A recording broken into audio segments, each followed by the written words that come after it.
बंगाल में हुए बलात्कार पर इस समय खूब चर्चा हो रही है। एफआईआर दर्ज करने की मांग हो रही है। जो मुख्य अभियुक्त है उसको गिरफ्तार करने की मांग हो रही है। चलो मुख्य अभियुक्त पकड़ भी लिया जाएगा, तो क्या पकड़ने के बाद उसको सजा हो जाएगी क्या? यह बंगाल में पहली बार बलात्कार नहीं हुआ है।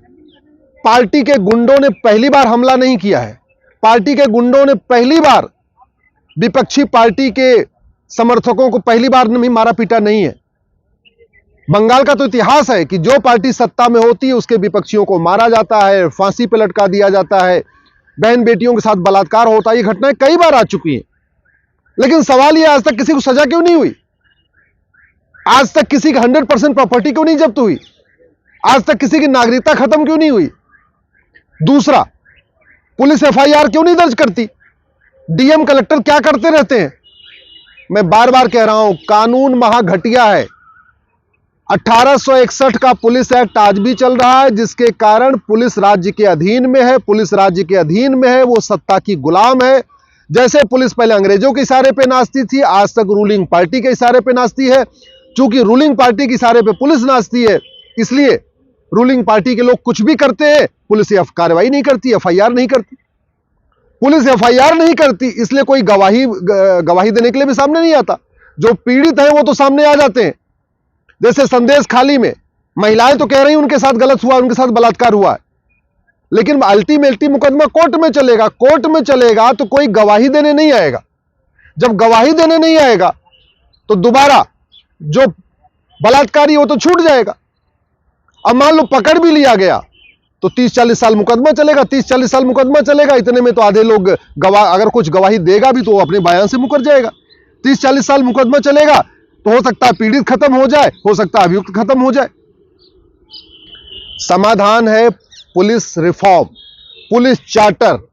अगर हम अराजकता को रोकना चाहते हैं, हत्या बलात्कार को रोकना चाहते हैं, तो हमें पुलिस चार्टर लागू करना पड़ेगा। 1 घंटे के अंदर एफआईआर हो, 1 महीने के अंदर जांच पूरी हो, और जो पुलिस वाला 1 घंटे के अंदर एफआईआर न हो उसको टर्मिनेट करने के लिए उसमें प्रावधान करना पड़ेगा। जो पुलिस 1 महीने के अंदर जांच पूरी न करे उसको सस्पेंड और टर्मिनेट करने का प्रावधान करना पड़ेगा। तब जाके अपराध रुकेगा, अराजकता रुकेगी। 1 महीने के अंदर जांच तब पूरी होगी जब नार्को पॉलीग्राफ टेस्ट होगा, ब्रेन मैपिंग होगा, और वो तभी हो सकता है जब कानून हो। हमारे पास नार्को पॉलीग्राफ ब्रेन मैपिंग का कानून ही नहीं। अमेरिका ने बना लिया, सिंगापुर में बना लिया, हमने आज तक बनाए नहीं। और चलो एक बार पुलिस ने एफआईआर भी कर लिया, पुलिस ने जांच पूरी कर लिया, सजा तो कोर्ट देगी। जुडिशियल चार्टर है नहीं कि 1 साल के अंदर मुकदमे का फैसला करना ही करना है। तो जज की मर्जी है, वो जितनी बार माने उतनी बार तारीख दे। 1-1 महीने की तारीख दें, 6-6 महीने की तारीख दें, साल भर की तारीख दें, जज की मर्जी है। जज की कोई अकाउंटेबिलिटी नहीं, जज की कोई रिस्पॉन्सिबिलिटी नहीं। जज के ऊपर कोई ऐसा तलवार तो लटक नहीं रही कि भाई 1 महीने के अंदर फैसला नहीं होगा, 1 साल भर के अंदर फैसला नहीं होगा तो आपको सस्पेंड कर दिया जाएगा। इसलिए कह रहा हूं जुडिशियल चार्टर लागू करना पड़ेगा। आखिर ये डीएम, ये कलेक्टर सत्ता के गुलाम क्यों है? क्योंकि वो अंग्रेजी व्यवस्था चल रही है, गुलामी वाली प्रशासनिक व्यवस्था चल रही है। जब तक उसको नहीं बदलेंगे तब तक ये कप्तान, कलेक्टर, थानेदार, हवलदार, एसडीएम, तहसीलदार ये जनता के लिए काम नहीं करेंगे, केवल और केवल सत्ता के इशारे पे ही काम करेंगे।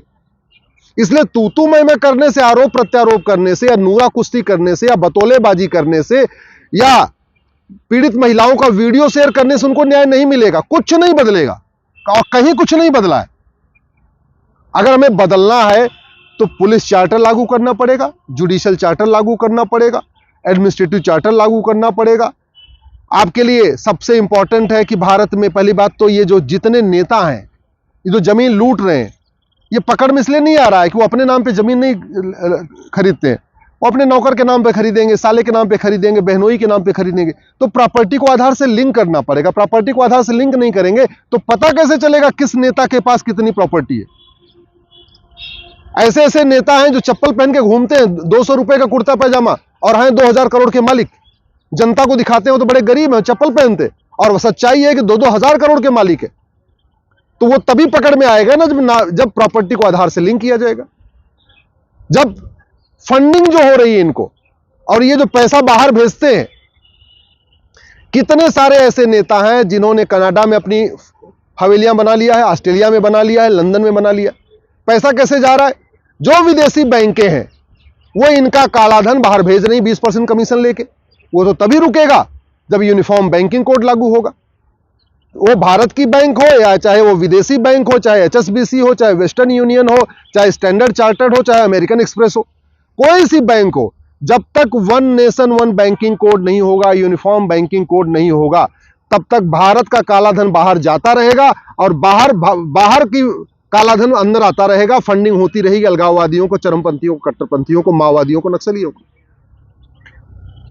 भारत में ये जो नेता हैं अल्टीमेटली जाति का जहर घोलते हैं, भाषा का जहर घोलते हैं, क्षेत्र का जहर घोलते हैं, अगड़ा बनाम पछड़ा पिछड़ा करते हैं, दलित बनाम संवर्ण करते हैं। किस लिए? सत्ता में आने के लिए। सत्ता उनको क्यों चाहिए? लूटने के लिए, पैसा माल कमाने के लिए।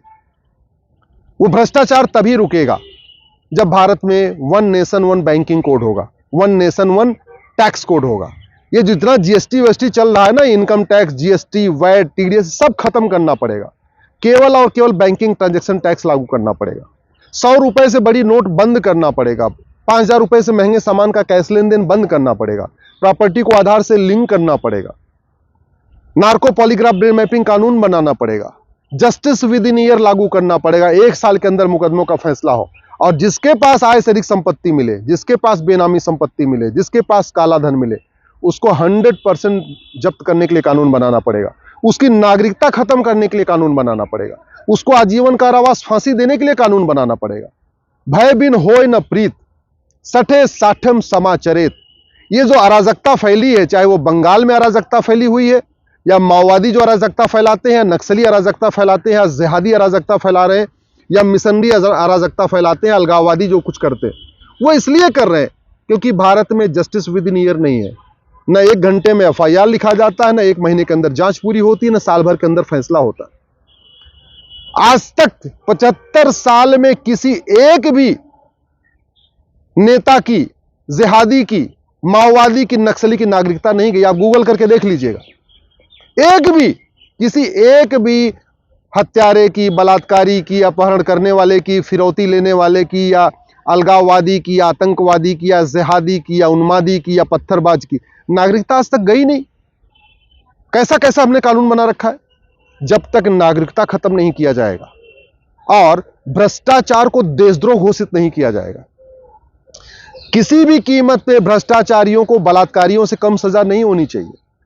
अल्टीमेटली जो बलात्कारियों का संरक्षण करते हैं ये नेता, सफेदपोश नेता, और सफेदपोश नेताओं के पास बहुत काला धन है, बेनामी प्रॉपर्टी है, आय से अधिक संपत्ति हजारों करोड़ की। लेकिन आज तक किसी भी नेता को आजीवन कारावास, फांसी नहीं हुई। किसी भी सफेदपोश नेता को 100% प्रॉपर्टी नहीं जब्त हुई। किसी सफेदपोश नेता की नागरिकता खत्म नहीं हुई। जब खत्म नहीं हुई तो कुछ दिन तक हंगामा चलता है, मीडिया में डिबेट होती है, कुछ दिन तक सोशल मीडिया में फोटो शेयर होती है, वीडियो शेयर होता है, मामला फिर वहीं जस का तस। हर समस्या का इलाज है। आप किसी भी समस्या में 5 बार वाई लगाइए, वाई एनालिसिस करिए समस्या की, अंत में आपको घटिया कानूनी मिलेगा। कोई ऐसी समस्या नहीं है जो लाइलाज है। जितनी समस्याएं हैं, जितनी इंसानी समस्याएं हैं, ये सब का इलाज है। हम भगवान राम या भगवान कृष्ण या भगवान बुद्ध या भगवान महावीर की दी हुई समस्या से परेशान नहीं है। हम गर्मी से या बाढ़ से या धूप से या सुनामी से परेशान नहीं है। हम परेशान हैं इंसानी समस्याओं से, और इंसानी समस्याएं लाइलाज नहीं होती। इंसानी समस्याओं का इलाज इंसान के पास होता है, हमने किया ही नहीं है।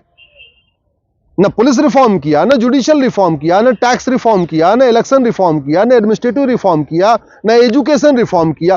कोई रिफॉर्म किया ही नहीं।